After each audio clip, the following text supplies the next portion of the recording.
Now, today, Uhuru Muigai Kenyatta, Rigathi Gachagua and Kalonzo Musyoka made an alliance that will totally lock William Ruto out of Mount Kenyan region.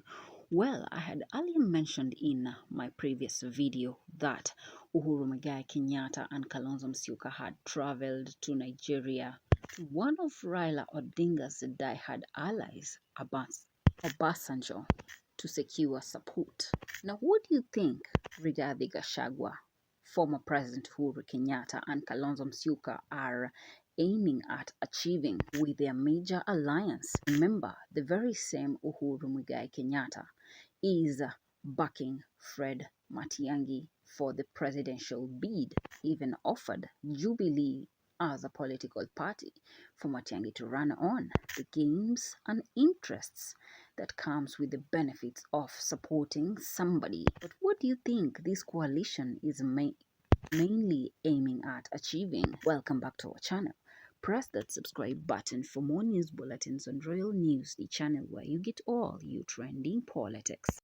Now, Uhuru Muigai Kenyatta and Kalonzo Musyoka's tour to Nigeria to visit Obasanjo, one of Raila's diehard, created a political storm. It then comes back. Today we have an alliance between Rigathi Gachagua, Uhuru Kenyatta, and Kalonzo Musyoka. What do you conclude from Uhuru's game plan in the politics, merging alliances with Rigathi Gachagua to back Kalonzo Musyoka?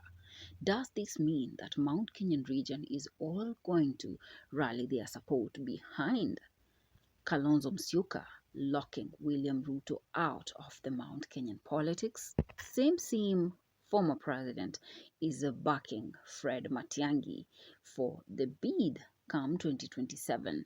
What's the catch? Now, after this deal between Rigathi Gachagua and Uhuru Kenyatta, do you think William Ruto has any slightest chance of winning Mount Kenyan region back?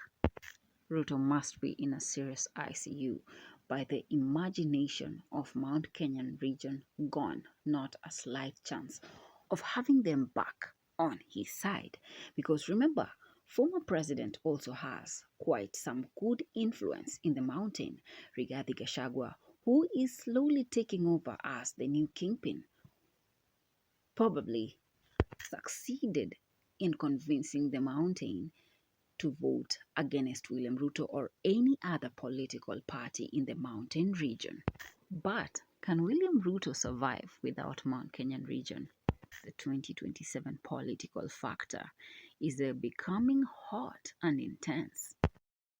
I want to ask a question between Kalonzo Musyoka and Fred Okengo Matiang'i. Who has more weight when it comes to the presidential bid? Because Mount Kenya has decided, and there are two political candidates so far on the front line without definition of who the flag bearer will be and who the runmate will be. All we know is Mount Kenyan region has reunited between Rigathi Gachagua and former President Uhuru Kenyatta, making an alliance to create a much more powerful, stronger political vehicle that will send William Ruto home come 2027. State House must be in a panic mode. I don't even know how William Ruto is operating right now. Probably going into a heart attack after seeing Rigathi Gachagua, who is an impeached deputy, creating a political alliance with the former President Uhuru Muigai Kenyatta. Has Kalonzo Musyoka become the kingmaker by unifying Rigathi Gachagua and former President Uhuru Kenyatta? And what does the union between Rigathi Gachagua and former President Uhuru Kenyatta mean when it comes to the 2027 political factor? Does Ruto stand a chance after that union? But the question still remains, can Uhuru Muigai Kenyatta and Rigathi Gachagua manage to lock William Ruto totally out of the Mount Kenyan region politics? If so, is this the vehicle that officially sends William Ruto home as a one-term president?